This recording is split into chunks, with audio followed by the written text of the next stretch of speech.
সবাইকে স্বাগত জানিয়ে শুরু করছি। আজকে আমাদের আলোচ্য বিষয় হবে জেনেটিক কোড। আমরা আজকে পড়বো জেনেটিক কোড নিয়ে।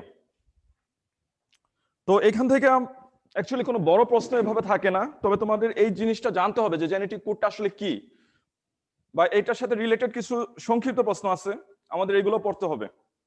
তো আগে আমরা জানা নেই জেনেটিক কোড জিনিসটা কি। জেনেটিক কোডের সংজ্ঞাটা পরীক্ষাতে কিন্তু খুব আসে, বোর্ড পরীক্ষাতে অনেকবার আসছে। জেনেটিক কোড আসলে কি জিনিসটা এটা আমরা একটু জানি। জেনেটিক কোড সংজ্ঞাটা লিখবে এইভাবে, জেনেটিক কোড আমরা এইভাবে বলতে পারি ডিএনএ বা এমআরএনএ অণুর, কি বলছি, ডিএনএ বা এমআরএনএ অণুর তিনটি নাইট্রোজেন বেস,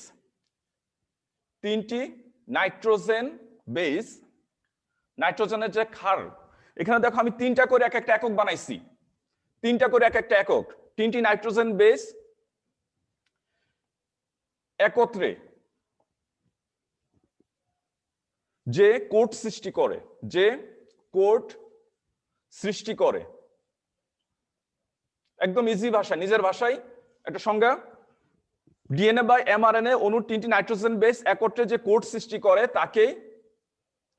তাকে বলা হয় জেনেটিক কোড। তিনটি নাইট্রোজেন বেস একত্রে যে কোড সৃষ্টি করে, একত্রে ধারাবাহিকভাবে সজ্জিত হয়ে, তুমি বলতে পারো আরেকটু ক্লিয়ার কইরা, ধারাবাহিক ভাবে সজ্জিত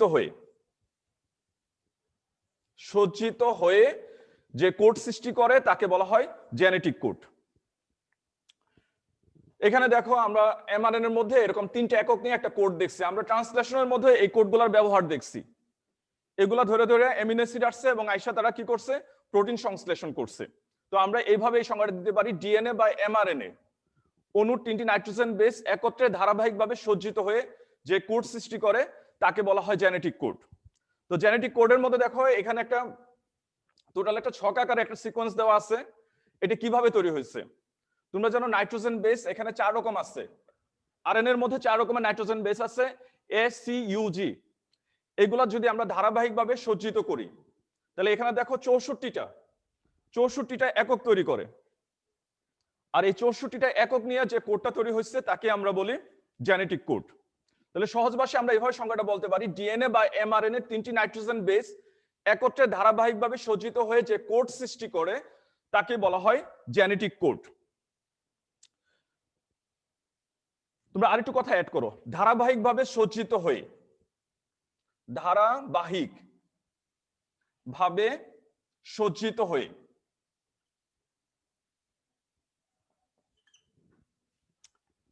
ধারাবাহিকভাবে সজ্জিত হয়ে তিনটি নাইট্রোজেন বেস,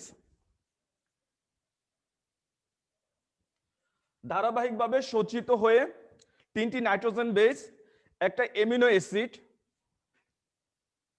একটি সুনির্দিষ্ট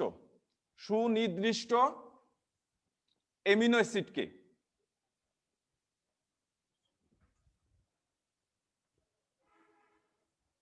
ধারাবাহিকভাবে সজ্জিত হয়ে তিনটি নাইট্রোজেন বেস একটি সুনির্দিষ্ট এমিনো অ্যাসিডকে কোড করে। দেখো এখানে তিনটা নাইট্রোজেন বেস একটা এমিনো অ্যাসিডকে কোড করতেছে। এই যে এগুলো হইতেছে অ্যামিনো অ্যাসিড, ফিনাইলঅ্যালানিন, লিউসিন, তারপরে দেখো লিউসিন নিচেও এখানে আমরা দেখতেছি আরো লিউসিন আছে, এই পাশে আছে সেরিন, এগুলো সবগুলো হচ্ছে এক একটা অ্যামিনো অ্যাসিড। তো তারা কি করতেছে, একটা অ্যামিনো অ্যাসিডকে কি করে, কোড করে। আর একটি সুনির্দিষ্ট কোডিং সম্পর্ক হলো, আর এর সুনির্দিষ্ট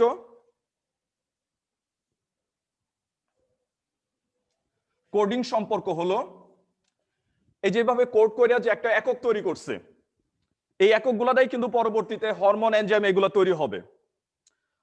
আর কোডিং এর একটি সুনির্দিষ্ট, আর এরকম একটা সুনির্দিষ্ট কোডিং সম্পর্ক হলো, এটাকে আমরা বলবো জেনেটিক কোড। যদি অনুধাবনের প্রশ্ন আসে তাহলে এইভাবে আরেকটু অ্যাড করে দিবা। এইভাবে ধারাবাহিকভাবে সজ্জিত হয়ে তিনটি নাইট্রোজেন বেস একটা অ্যামিনো অ্যাসিডকে কি করে, কোড করে, একটা নির্দেশ করে। আর এই নির্দিষ্ট সম্পর্কটাকে আমরা বলতেছি জেনেটিক কোড। ইহা বংশগতির আণবিক ভিত্তি হিসেবে কাজ করে, আমরা যে আমাদের চারিত্রিক বৈশিষ্ট্য বা আমরা যে আমাদের জীবের যে জৈবিক বৈশিষ্ট্য প্রকাশ করি, তাই এইভাবে জেনেটিক কোডের মাধ্যমে কিন্তু প্রকাশ করি। আমাদের দেহ গঠনের মাধ্যমে, হরমোন তৈরির মাধ্যমে, এনজাইম তৈরির মাধ্যমে এইভাবে আমরা আমাদের চারিত্রিক বৈশিষ্ট্যগুলো প্রকাশ করি। আমরা আরো ক্লিয়ার করলে জিনিসটা আরো ক্লিয়ার হবে। আমরা ব্যাখ্যা করি, আমরা সামনের দিকে আগাই, তাহলে ব্যাখ্যা মানে জিনিসটা আরো ক্লিয়ার হবে, তখন তুমি ক্লিয়ার ভাবে বুঝতে পারবা। তো জেনেটিক কোড যদি আসে, জ্ঞানমূলকের জন্য যদি আসে, তুমি এই উপরের সংজ্ঞাটুকুই দিবা। আর যদি অনুধাবনের সংজ্ঞা আসে, যে ব্যাখ্যা করো জেনেটিক কোড বলতে আমরা কি বুঝি, তাহলে এই পুরোটা ব্যাখ্যা করবা। আর এই ছকটা তুমি জাস্ট, এখানে আমাদের কিছু শিখার জিনিস আছে, এই জন্য ছকটা আঁকার, তোমার এখানে ছকটা আঁকার দরকার নাই। তুমি দেখবা তোমার বইয়ের মধ্যে এই ছকটা 63 পৃষ্ঠার মধ্যে এটা ক্লিয়ার করে দেওয়া আছে। এই ছকের মাধ্যমে আমরা কি বুঝবো, আমরা পরবর্তীতে ব্যাখ্যায় আসবো। এরপরও যদি তোমার কোনো কোনো জায়গাতে সমস্যা হয়, এই সমস্যাগুলো আমরা পরে আইডেন্টিফাই করে আমরা এটা ব্যাখ্যা করার চেষ্টা করব। তো এবার চলো, জেনেটিক কোড রিলেটেড আর কয়েকটা সংজ্ঞা আছে, এই সংজ্ঞাগুলো আমরা একটু জানি। এখানে তোমার 3টা সংজ্ঞা জানতে হবে। একটা হলো কোডন, একটা হচ্ছে ট্রিপলেটস, আর একটা হচ্ছে অ্যান্টিকোডন। আমরা এই 3টা সংজ্ঞা জানবো। কি কি বলছি? কোডন, আরেকটা সংজ্ঞা জানবো ট্রিপলেট, আরেকটা সংজ্ঞা জানবো অ্যান্টিকোডন। এই সংজ্ঞাগুলো পরীক্ষাতে আসে। এই 3টা জিনিস কি? এই জেনেটিক কোড রিলেটেড এই 3টা অংশ, আমরা এই 3টা অংশ আগে একটু ক্লিয়ার হই। কোডন কাকে বলে?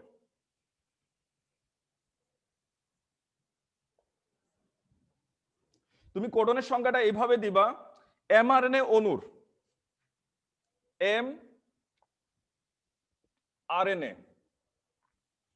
অণুর ধারাবাহিক অনুক্রম অনুসারে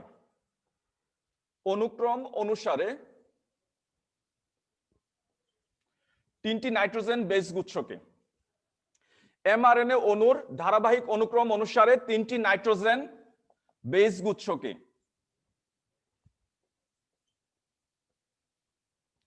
একত্রে বলা হয় কোডন।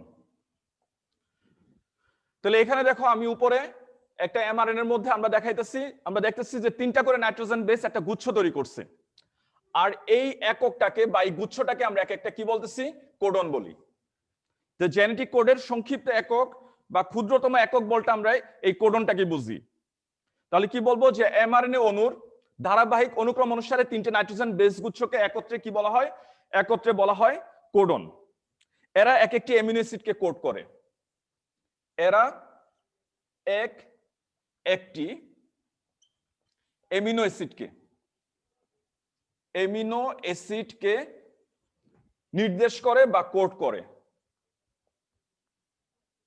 এরা এক একটি অ্যামিনো অ্যাসিডকে কোড করে। তাহলে আমরা আরেকটা সংজ্ঞা জানলাম, কোডন কাকে বলে।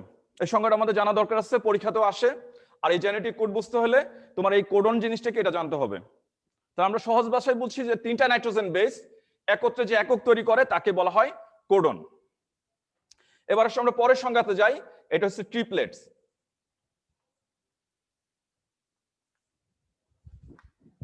পরের সংজ্ঞাটা হচ্ছে ট্রিপলেট।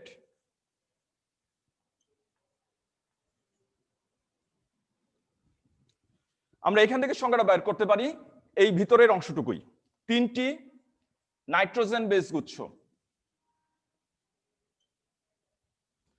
3টি নাইট্রোজেন বেস গুচ্ছকে একত্রে ট্রিপলেটস বলে। যেখানে আমরা 3টা নাইট্রোজেন বেস আমরা দেখতেছি একত্রে গুচ্ছাকারে অবস্থান করছে, আর এই অবস্থাকে আমরা বলতেছি ট্রিপলেট। ডিএনএ বা এমআরএনএ এর কোডন ট্রিপলেট। তাহলে এইভাবে আরেকটু ব্যাখ্যা করি, এটাকে আরেকটু বাড়াই। ডিএনএ বা এমআরএনএ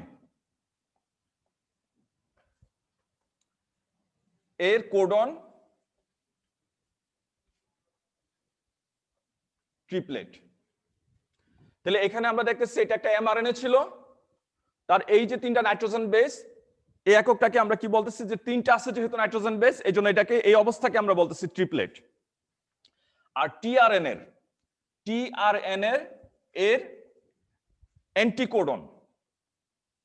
অ্যান্টিকোডন আমরা যখন ট্রান্সলেশন পড়ছি তখন আমরা অ্যান্টিকোডন দেখছি।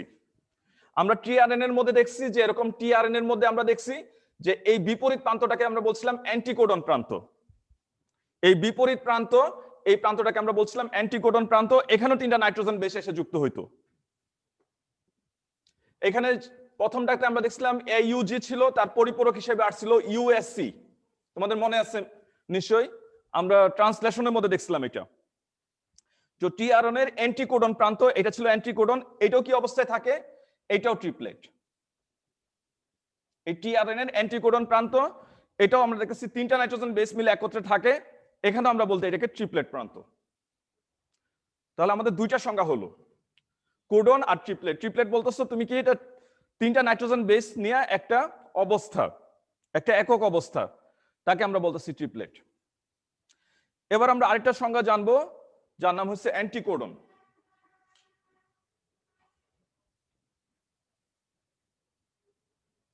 এই সংজ্ঞাটা ইম্পর্টেন্ট। অ্যান্টিকোডন সংজ্ঞাটা কি, অ্যান্টিকোডন জিনিসটা কি? অ্যান্টিকোডন দেখো, এটা হচ্ছে এরকম, টিআরএনএ তুমি এভাবে বলবা যে টিআরএনএ তিনটি নাইট্রোজেন বেস, টিআরএনএ এর তিনটি নাইট্রোজেন বেস কার সাথে যুক্ত হতে পারে? এমআরএনএ অণুর সাথে যুক্ত হতে পারে।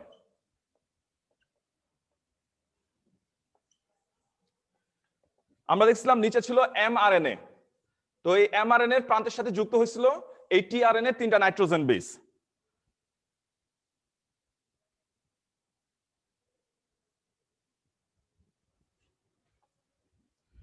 তো সংজ্ঞাটা এরকম, টিআরএনএ তিনটা নাইট্রোজেন বেস এমআরএনএ এর অণুর সাথে যুক্ত হতে পারে। এই টিআরএনএ এর বেস ট্রিপলেটকে, এই টিআরএনএ এর বেস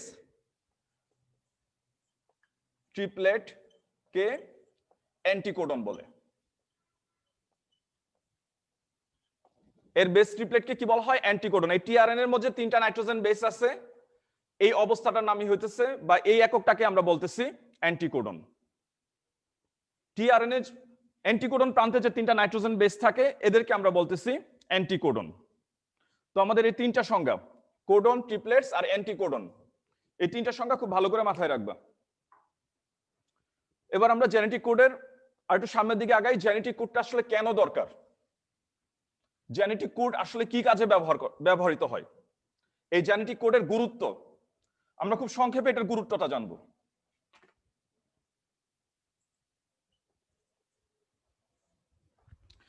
তুমি এইভাবে লিখতে পারো যে যে কোনো অ্যামিনো অ্যাসিড এই সঠিক পর্যায়ে নির্ধারিত হয় যে কোনো প্রোটিনে, অ্যামিনো অ্যাসিড এর সঠিক পর্যায় বা ক্রম নির্ধারিত হয় জেনেটিক কোডের মাধ্যমে। জেনেটিক কোড এর মাধ্যমে, আমি লাইনটা ক্লিয়ার করে নেই তারপরে ব্যাখ্যা করতেছি। এরা একত্রে যুক্ত হয়ে, এই প্রোটিন অণুগুলা একত্রে যুক্ত হয়ে পরবর্তীতে হরমোন, এনজাইম ও গাঠনিক প্রোটিন তৈরি করে।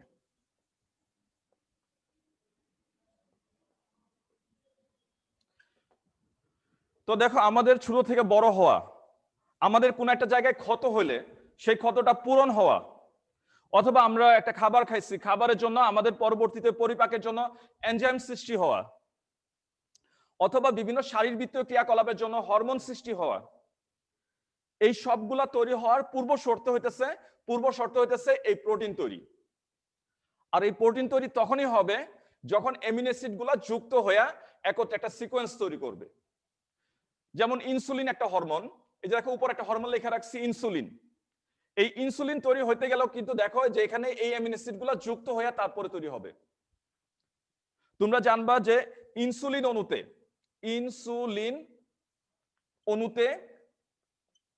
51টি অ্যামিনো অ্যাসিড যুক্ত থাকে, অ্যামিনো অ্যাসিড যুক্ত থাকে। এই পয়েন্টটা মাথায় রাখবা। ইনসুলিন তৈরিতে কতগুলা 51টা অ্যামিনো অ্যাসিড যুক্ত থাকে। তো এখানে দেখো আমি শুরুর কয়েকটা লিখছি যে অ্যাসপারজিন, সেরিন, এইগুলাটা শুরু হয়েছে, এবং একদম লাস্ট প্রান্তে যে অ্যামিনো অ্যাসিডটা থাকে তাকে বলা হয় আর্জিনিন। তো এইভাবে যদি ইনসুলিন অণু তৈরি হওয়া লাগে, আগে কি হওয়া লাগবে? আগে কি তৈরি করা লাগবে? আগে ওই অ্যামিনো অ্যাসিড গুলা তৈরি হওয়া লাগবে। আর অ্যামিনো অ্যাসিড গুলা কেমনে তৈরি হয়? একটা বেস সিকোয়েন্স অনুসারে। আর এই সিকোয়েন্সের জন্য কিন্তু আমাদের এই জেনেটিক কোডটা দরকার। আর এই জেনেটিক কোডের পুরো ব্লুপ্রিন্টটা কার মধ্যে থাকে? ডিএনএ এর মধ্যে থাকে। এই ডিএনএ থেকে আরএনএ সৃষ্টির মাধ্যমে পরবর্তীতে আমরা জানছি যে রাইবোসোম নামক অণুতে গিয়ে সেটা কি হয়? প্রোটিন সৃষ্টি হয়। আর এই প্রোটিনের মাধ্যমে পরবর্তীতে যে কথাগুলো বলছি, যে হরমোন বলছি, এনজাইম বলছি, গাঠনিক প্রোটিন বলছি, এইগুলা কিন্তু পরবর্তীতে সংশ্লেষিত হয়ে আমাদের দেহ গঠন করে, আমাদের বৃদ্ধি সাধন করে এবং শারীরবৃত্তীয় ক্রিয়াকলাপ পরিচালনা করে। আর এইভাবে বলছি জীব তার চারিত্রিক বৈশিষ্ট্য এগুলো প্রকাশ করে। তো এইভাবে তুমি এই জেনেটিক কোডের গুরুত্বটা দেওয়ার চেষ্টা করবা। তাহলে আমরা জানলাম জেনেটিক কোড কি, এর সাথে রিলেটেড যে অংশগুলো আমরা আছে এটা জানছি, আর জেনেটিক কোডের গুরুত্ব জানছি। এই ছিল জেনেটিক কোড নিয়ে আলোচনা। এবার আমরা জেনেটিক কোডের কয়েকটা বৈশিষ্ট্য জানবো। তোমাদের বইয়ে বৈশিষ্ট্যগুলো দেওয়া আছে, তারপর আমি এই বৈশিষ্ট্যগুলো ব্যাখ্যা করার চেষ্টা করতেছি। এই জেনেটিক কোডের টোটাল সিকোয়েন্সটা এখানে থাকুক, আমরা ব্যাখ্যাগুলো জানি। তোমার বইয়ে আছে, তারপর আমার সাথে এগুলা কন্টিনিউ করো। জেনেটিক কোডের বৈশিষ্ট্যগুলো, জেনেটিক কোডের বৈশিষ্ট্য। প্রথম বৈশিষ্ট্য হয়েছে জেনেটিক কোড কিভাবে তৈরি হয়? যে নিউক্লিওটাইড, তোমরা জানো ডিএনএ গঠন পড়ার সময় আমরা নিউক্লিওটাইড পড়ছি। নিউক্লিওটাইডের 64টি ট্রিপলেট কোড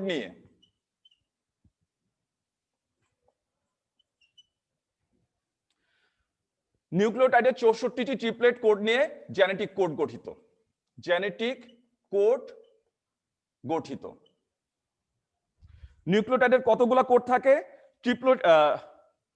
63টি ট্রিপলেট কোড নিয়ে জেনেটিক কোড গঠিত। আর এই ট্রিপলেট কোডগুলোকে আমরা কি বলি? এদের কোডন বলা হয়, কোডন বলে। তো তুমি দেখো এখানে কি আসছিল, নাইট্রোজেন বেসগুলা কি কি ছিল? ইউসিএজি। আমরা জানি টিআরএন এর মধ্যে এরকম নাইট্রোজেন বেসগুলা কি থাকে? ইউসিএজি।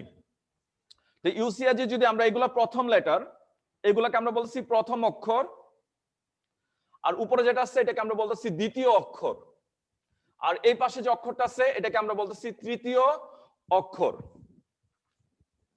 তো এই তিনটা অক্ষর যদি আমরা সজ্জিত করি, কয়টা অক্ষর আছে? 4টা করে। তো এই পাশে আছে 4টা, ওই পাশে 4টা, উপরের দিকে 4টা, আর 3 পাশে 4টা যদি আমরা হিসাব করি, তাহলে কত রকম ভাবে সজ্জিত হতে পারে? 4 গুণন 4 গুণন 4 সমান সমান হচ্ছে 64, 64টি। তো এটাই বুঝাইছি যে এখানে 3টা নাইট্রোজেন বেস অর্থাৎ ট্রিপলয়েড কোড নিয়ে এখানে কতগুলো কোডন সৃষ্টি করতে পারে? 64টি। নিউক্লিওটাইডের 64টি ট্রিপলয়েড কোড নিয়ে জেনেটিক কোড গঠিত। আর এদের প্রত্যেকটা একককে আমরা কি বলতেছি? এদের প্রত্যেকটা একককে বলা হয় কোডন। এদের প্রত্যেকটা একককে কি বলা হইতেছে? কোডন বলা হইতেছে। তাহলে এটা ছিল আমাদের প্রথম পয়েন্ট। এবার আমরা পরের পয়েন্ট দেখি এখানে কি আছে। 2 নাম্বার পয়েন্ট।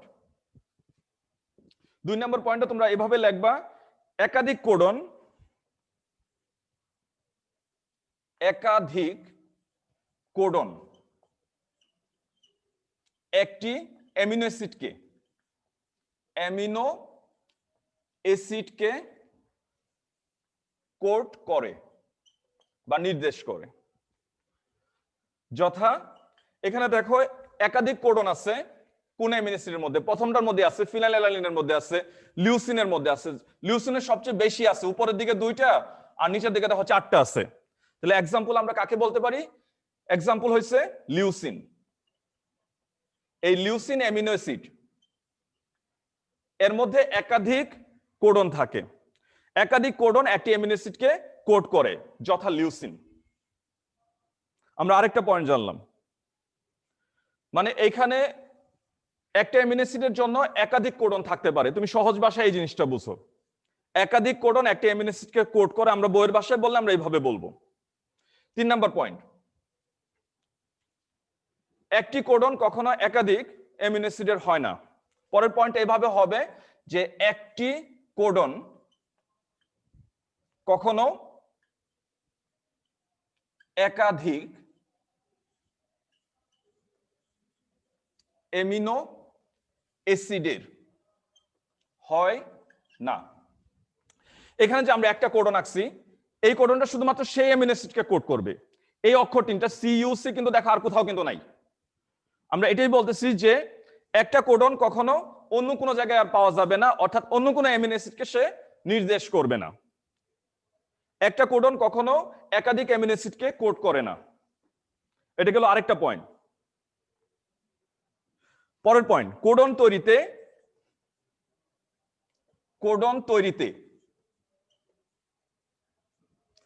নিউক্লিওটাইড কখনো ওভারল্যাপ করে না। নিউক্লিওটাইড কখনো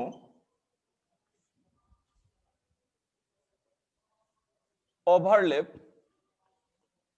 করে না। কোডন তৈরিতে নিউক্লিওটাইড কখনো ওভারল্যাপ করে না, বরং ক্রমসজ্জা অনুসারে হয়। বরং ক্রমসজ্জা অনুসারে হয়। তো পরের পয়েন্ট এমন ছিল, মানে এখানে দেখো UCAG,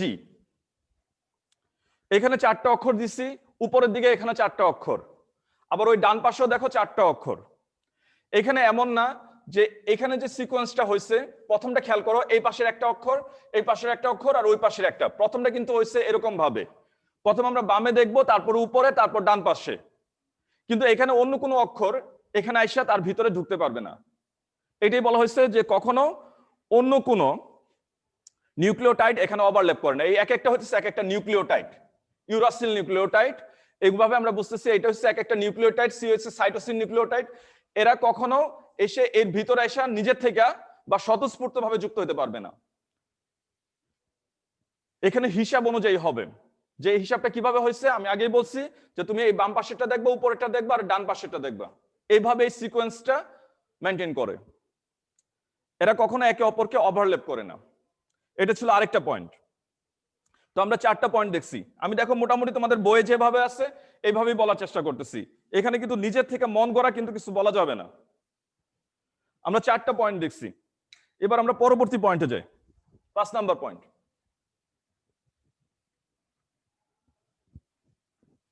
এরপরে যদি তোমাদের এখানে কোনো সমস্যা থাকে আমি কোডটা রাইখা দিচ্ছি এখানে, আমরা এটা পরবর্তীতে ব্যাখ্যা করব। যখন হ্যান্ড রাইজ করতে বলবো তখন প্রশ্ন করবা। কোডন সমূহ সর্বদা সার্বজনীন বা ইউনিভার্সাল, এটা 5 নাম্বার পয়েন্ট। কোডন সমূহ সর্বদা সার্বজনীন,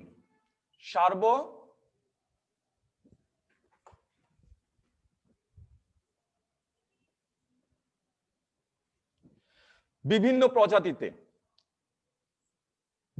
প্রজাতিতে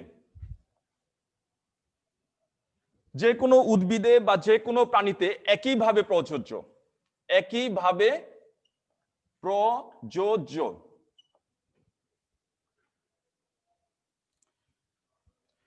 আমরা আরেকটু ব্যাখ্যা করতে পারি, বিবর্তনের ক্রমধারা অনুসারে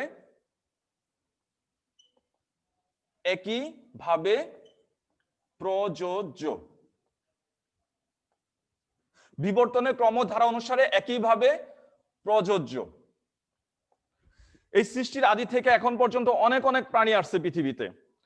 একটা উপাদান যদি আমরা বলি, মনে করো পেপসিন এনজাইম, এটা মানুষ আছে, অন্যান্য মাংসাশী প্রাণী যারা আছে তাদেরও কিন্তু পেপসিন এনজাইম খরিত হয়। তো পেপসিন এনজাইম কিন্তু সকল প্রাণীতে একইভাবে একই বিন্যাসের একই গঠনের অনুসারে হয়ে থাকে।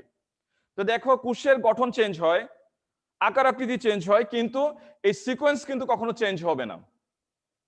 অর্থাৎ অন্যান্য প্রাণীর পেপসিন এনজাইম যেরকম গঠনের, আমাদের পেপসিন এনজাইম কিন্তু একই রকম ভাবে গঠনের, একই গঠনের।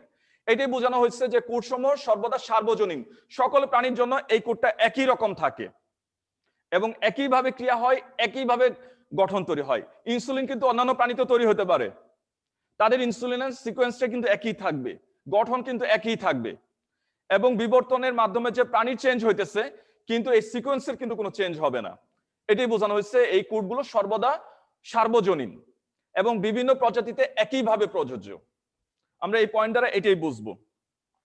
জেনেটিক কোড সর্বদা ট্রিপলেট। সহজ একটা পয়েন্ট আমরা আগেও জানছি যে জেনেটিক কোড সর্বদা ট্রিপলেট, মানে তিনটা নাইট্রোজেন বেস বা তিনটা নিউক্লিওটাইড দ্বারা গঠিত। এদের কোড বা কোডন বলা হয়। এই আমরা এককটাকে আমরা এক একটা কি বলি, কোড বলি বা কোডন বলি। জেনেটিক কোড সর্বদা তিনটা নিউক্লিওটাইড নিয়ে গঠিত, এদেরকে আমরা কি বলতেছি, কোড বা কোডন বলতেছি। এটা সর্বদা নির্দিষ্ট। এটা গেল আরেকটা পয়েন্ট, সহজ একটা পয়েন্ট। তারপরের পয়েন্টটা, এটা একটু ভালো করে মনে রাখবা, খুব ইম্পর্টেন্ট একটা পয়েন্ট। এটা হচ্ছে শুরু এবং সমাপ্তির কোডন নির্দিষ্ট। শুরু ও সমাপ্তি কোডন সর্বদা নির্দিষ্ট। যে কোডটা দিয়ে শুরু হবে একটা প্রোটিন তৈরির জন্য বা একটা বৈশিষ্ট্য তৈরির জন্য, যে কোডটা দিয়ে শুরু হবে, তোমরা শুরুর কোডনটা জানো, যে শুরুর কোডনটা কি আমরা ট্রান্সলেশনের মধ্যে পড়ছি। শুরুর কোডনটা কি ছিল? শুরুর কোডনটা ছিল AUG। এটা কিন্তু নির্দিষ্ট। শুরুর কোডনটা কি নির্দিষ্ট, এবং সমাপ্তি কোডন, সমাপ্তি কোডন তিনটা হইতে পারে। UAA, ওই দিনও বলছিলাম এটা, UAG, আর হচ্ছে UGA। তাহলে সমাপ্তি কোডন কিন্তু তিনটা নির্দিষ্ট। শুরুর কোডন যেমন নির্দিষ্ট, সমাপ্তি কোডনও নির্দিষ্ট। এটাই বোঝানো হয়েছে। তাহলে এখানে আমরা ছকের মধ্যে দেখতেছি এই তিনটা ছিল স্টপ কোডন, যা সমাপ্তি নির্দেশ করছে। তাহলে এখানে ছিল দুইটা আর এখানে একটা, এই তিনটা ছিল স্টপ কোডন। এদের জন্য কোনো অ্যামিনো অ্যাসিড কোড করে না, এদের জন্য কোনো অ্যামিনো অ্যাসিড থাকে না। আর শুরুর যে কোডনটা ছিল, শুরুর কোডনটা ছিল AUG, আর এটা নির্দেশ করে কি নির্দেশ করে? এটা নির্দেশ করে ম্যাথিওনিন। ম্যাথিওনিন এই অ্যামিনো অ্যাসিডটাকে নির্দেশ করে। লাস্ট পয়েন্ট, 8টা পয়েন্ট আছে তোমাদের বইয়ে, যে দুটি কোডনের মধ্যে কখনো ভিন্ন কোনো নিউক্লিওটাইড এসে যুক্ত হয় না। দুটি কোডনের মধ্যে কোনো অতিরিক্ত নিউক্লিওটাইড যুক্ত হয় না। এখানে দেখো যে দুইটা নিউক্লিওটাইড যে ছিল, এই যে কোডনগুলো যে ছিল, দুইটি কোডনের মাঝখানে এখানে আমরা কিন্তু আলাদা কাউকে এসে যুক্ত হতে দেখবো না, কোনো অতিরিক্ত কোনো নিউক্লিওটাইড এখানে এসে যুক্ত হবে না। এটাই বোঝানো হয়েছে যে এদের মাঝখানে কোনো অতিরিক্ত কোনো নিউক্লিওটাইড এসে যুক্ত হবে না। তো এই জেনেটিক কোড কি, জেনেটিক কোডের বৈশিষ্ট্যগুলো কি, এইগুলো তোমরা খুব ভালো করে দেখবা। তো এই ছিল জেনেটিক কোড নিয়ে আলোচনা। তো এবার একটু হ্যান্ড রেজ করো, দেখি যে এখানে তোমাদের কোথায় প্রবলেম ছিল। আমি একটু জানতে চাইতেছি, কারণ আমরা এই অধ্যায় শেষ করতে চাইতেছি। পরবর্তীতে আমরা কি বলছি, জীববিজ্ঞান দ্বিতীয় পত্রের প্রথম অধ্যায় পড়ব। হ্যাঁ, অলরেডি হ্যান্ড রেজ করছো দুজন, সিয়াম আর সিফাত। তোমরাই হ্যান্ড রেজ করো, অন্যদের কি বুঝতেছি না। হ্যাঁ সিয়াম বলো। স্যার আসসালামু আলাইকুম। ওয়ালাইকুম আসসালাম। স্যার একাধিক কোডন একটি অ্যামিনো অ্যাসিডকে কোড বা নির্দেশ করে স্যার। একাধিক কোডন স্যার এটা কোনগুলো একাধিক কোডন? এই যে এখানে দেখো দুইটা স্যার কোডন ছিল, জি স্যার। ইউএএ আরটা ছিল সরি ইউইউএ আর ইউইউজি। এটা কাকে নির্দেশ করতেছে? লিউসিনকে। তাহলে এখানে কয়টা কোডন ছিল? জি স্যার। দুইটা। আবার দেখো এখানে স্যার। কয়টা ছিল? চারটা। তো এই চারটা মিলে কাকে নির্দেশ করতেছে? একটাকে কিন্তু নির্দেশ করতেছে, লিউসিনকে নির্দেশ জি স্যার। করতেছে। তো এটাই বলা হচ্ছে জি স্যার। একাধিক কোডন একটা নিউক্লিক অ্যাসিডকে সরি একাধিক কোডন একটা অ্যামিনো অ্যাসিডকে নির্দেশ করে। জি স্যার। একাধিক কোডন একটা অ্যামিনো অ্যাসিডকে নির্দেশ করে। জি স্যার বুঝতে পারছি। হুম হুম। আচ্ছা পরে হ্যান্ড রাইজ করছো সিফাত, বলো। ওভারল্যাপ বলতে কি বোঝানো হয়েছে স্যার? এই যে ওভারল্যাপ বলছিলাম যে এখানে যে সিকোয়েন্স গুলা ছিল এটা কিভাবে, যে আমি প্রথম বাম পাশেটা দেখছি, বাম পাশেটা কি আছে এটা দেখছি, উপরেরটা দেখছি, ডান পাশেটা দেখছি। আমি যদি প্রথমটা দেখি ইউ ইউ ইউ হয়েছে, কিন্তু এখানে নতুন কোনো অক্ষর ধরে আমি হিসাব করতে পারবো না, নতুন কোনো অক্ষর তার ভিতরে ঢুকতে পারবে না। এটা হচ্ছে ওভারল্যাপ করা। স্যার বুঝছি। হ্যাঁ পরে জাহির আহমেদ হ্যান্ড রাইজ করছো, বলো। যে পয়েন্ট অসুবিধা সেটাই বলো। জি স্যার, আসসালামু আলাইকুম। ওয়ালাইকুম আসসালাম। স্যার এইখানে যে বিবর্তনের মানে বিবর্তন যদি হয় তবুও এই কোড বা সিকোয়েন্স অঞ্চল পরিবর্তন হবে না, না তাহলে না, স্যার বিবর্তন বিবর্তনটা হলেও হবে কিভাবে? জীবের পরিবর্তন হতে পারে কিন্তু এই সিকোয়েন্সের কোনো পরিবর্তন হবে না। স্যার এটা কিভাবে? আচ্ছা একজন লেখছো কোডনের ট্রিপ্লয়েডের মধ্যে পার্থক্য কি? কোডন তো হচ্ছে একটা একক, কোডন হচ্ছে একক, আর এখানে তিনটা নিউক্লিওটাইড থাকার জন্য এটাকে আমরা বলতেছি ট্রিপলেট। এই তিনটা নাইট্রোজেন বেস মিলে যে এককটা তৈরি করছে এটাকে আমরা বলতেছি কোডন। আর এখানে কয়টা নাইট্রোজেন বেস আছে? তিনটা, এই জন্য এটাকে বলতেছি ট্রিপলেট। হ্যাঁ তুমি বলছো যে বিবর্তন হলে ওটা পার্থক্য হবে না, বিবর্তন হলে তো আকার আকৃতি চেঞ্জ হবে, ডিএনএ এর মধ্যে চেঞ্জ হবে, ডিএনএ এর গঠনের মধ্যে চেঞ্জ হবে, কিন্তু যখন একটা কিছু তৈরি হইতে যাবে ডিএনএ এর একটা সিকোয়েন্সের মধ্যে কিন্তু এটা লেখা আছে। যেমন ইনসুলিনের কথা যদি বলি, ইনসুলিন তোমরা জানবা আমাদের 11 নম্বর ক্রোমোজোমের 11 নং ক্রোমোজোমের খাটো বাহুর শীর্ষে, খাটো বাহুর শীর্ষে। তো 11 নম্বর ক্রোমোজোম যদি আঁকি, আমি মনে করি ইচ্ছা মতো একটা ক্রোমোজোম আঁকতেছি, তো একটা বাহুকে মনে করো একটু খাটো করে আঁকছি, একটা লম্বা করে আঁকছি, তাহলে এখানে খাটো বাহুর শীর্ষে কিন্তু এখানে ইনসুলিনের জিনটা আছে তোমাদের বইয়ের হিসাবে, যেটা শীর্ষভাগে কি আছে? এই জিনটা আছে, কিন্তু ওই জিনটা ওইভাবেই থাকবে, এখানে কিন্তু কোনো মিউটেশন হবে না। এই ইনসুলিনের যে গঠন তৈরি হতে হবে ওইটার মধ্যে কোনো মিউটেশন হবে না, তাহলে ইনসুলিন অণু না হয়ে অন্য কোনো অণু হয়ে যাবে। তো ইনসুলিনের অণুর জন্য এখানে কোনো সিকোয়েন্সে কোনো চেঞ্জ হবে না, কিন্তু জীবের যখন বিবর্তন হয় তখন জীবের চেঞ্জ হয়, জীবের পরিবর্তন হয়। জীবের পরিবর্তন হলে দৈহিক পরিবর্তন হবে, কিন্তু এই উপাদানগুলোর মধ্যে, এই উপাদান গাঠনিকের মধ্যে বা উপাদানের সিকোয়েন্সের মধ্যে যেটা কিভাবে তৈরি হবে ওইখানে কোনো পরিবর্তন আমরা দেখব না। স্যার তাহলে কি ডিএনএ আর আরএনএ এর মধ্যে কোনো পরিবর্তন হবে না? ডিএনএ আরএনএ অন্য জায়গাতে পরিবর্তন হবে, দৈহিক আকার আকৃতির মধ্যে ওইটার যে জিনটা আছে কিন্তু ওইখানে পরিবর্তন হবে, কিন্তু এই যে ইনসুলিন জেনেটিক কোডে তৈরি পরিবর্তন হবে। এটার মধ্যে কোনো পরিবর্তন হবে না। জি স্যার, বুঝতে পারছি। Thank you. হ্যাঁ আরিফুল ইসলাম হ্যান্ড রাইজ করছো, বলো। স্যার টিপ্লয়েডটা একটু বুঝায় দেন। আচ্ছা বুঝতেছি না, কথাটা বুঝছেন, আরেকবার বলো। স্যার এই যে টিপ্লয়েড আছে না, টিপলেট, হ্যাঁ হ্যাঁ, টিপলেটটা আর একটু বুঝায় দেন। ট্রিপলেট হইতেছে তিনটা নিউক্লিওটাইড। ট্রিপলেটের সংজ্ঞাটা কি বলছিলাম, যে তিনটে নাইট্রোজেন বেস এর গুচ্ছকে ট্রিপলেট বলে। সহজ সংজ্ঞাটা এইভাবে বলছিলাম যে তিনটা নাইট্রোজেন বেস, তিনটা নাইট্রোজেন বেস এর গুচ্ছকে কি বলা হয়? ট্রিপলেট বলে। তাহলে এখানে তিনটা নাইট্রোজেন বেস, মনে করো এখানে ছিল যে কোনো একটা, ইচ্ছা মতো লিখি এ জি সি, কয়টা নাইট্রোজেন বেস? তিনটা।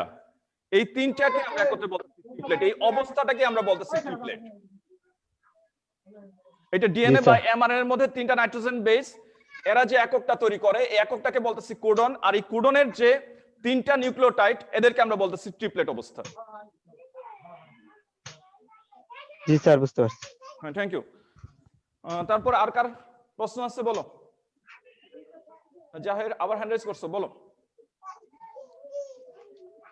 স্যার এখানে আর কি শেষ একটু আছে যে সামান্য ব্যতিক্রম একটা আছে আছে মানে টপিকস আছে স্যার, মানে এই কোডনের মধ্যে। তা স্যার এই ব্যতিক্রমটা আসলে কি? কোনটা কোথায় পেয়েছো বলো? স্যার ওই যে জেনেটিক কোডনের অধ্যায় 70 পৃষ্ঠা। 70 পৃষ্ঠা? আচ্ছা, আমার বই পেজ নাম্বার সাথে মিলতেছে না। সামান্য স্যার ওই ব্যতিক্রম, যে হ্যাঁ হ্যাঁ বুঝতে পারছি। স্যার সব তো ওইটা হচ্ছে ক্লোরোপ্লাস্ট আর মাইটোকন্ড্রিয়ার মধ্যে। ক্লোরোপ্লাস্ট আর মাইটোকন্ড্রিয়া যখন তৈরি হয় তাদের সিকোয়েন্সের মধ্যে, তাদের গঠনের মধ্যে ওইখানে কিছু ব্যতিক্রম আছে। তো ওইটা তো আর এইটার জন্য না, এটা হচ্ছে একটা অঙ্গাণুর মধ্যে, একটা বিশেষ একটা অঙ্গাণু, ওইখানে যখন সিকোয়েন্সটা বিন্যাস হয় তো ওইখানে কিছু ব্যতিক্রম দেখা যায়। জি স্যার, স্যার ব্যতিক্রমটা আসলে কি? এই ব্যতিক্রম হচ্ছে এখানে যে সিকোয়েন্সটা আছে এখানে কিছুটা মানে না। ওই যে ওভারল্যাপিং এর কথা বলছো, এখানে ওভারল্যাপ হবে, এটাই মনে করো ব্যতিক্রম। Thank you. হুম। আচ্ছা, বাকি যারা আছে যাদের প্রশ্ন নাই লোয়ার করো, হ্যান্ড লোয়ার করো, আমি বুঝতেছি না অ্যাকচুয়ালি। আরেকজন হ্যান্ড রাইজ করছো, যাদের প্রশ্ন নাই তারা লোয়ার করো। স্যার আসসালামু আলাইকুম। হ্যাঁ ওয়ালাইকুম আসসালাম, বলো। হ্যাঁ জিসান বলো। স্যার গাঠনিক প্রোটিন কোনগুলা স্যার? গাঠনিক প্রোটিন হইতেছে মনে করো আমাদের দেহ গঠনকারী প্রোটিন, এটাকে আমরা বলবো গাঠনিক প্রোটিন। মনে করো একটা জায়গায় ক্ষত হয়েছে, তো এই ক্ষত জায়গাটা তো পূরণ হবে, একটা সময় পূরণ হয়ে যাবে না, তো ওইখানে যে প্রোটিনগুলো ব্যবহৃত হবে তাকে আমরা বলবো গাঠনিক প্রোটিন। সময় একদমই শেষ, যে কোনো সময় লাইনটা কাটা যাবে। তো তোমরা এই অংশটা পড়ো, আমরা সামনের দিন জীববিজ্ঞান 2য় পত্র দেখার চেষ্টা করব। স্যার আণবিক ভিত্তি বলতে কি বোঝাইছে? আণবিক ভিত্তি, জি স্যার। ওই ডিএনএ এর মধ্যে আমরা যে আণবিক গঠনটা ছিল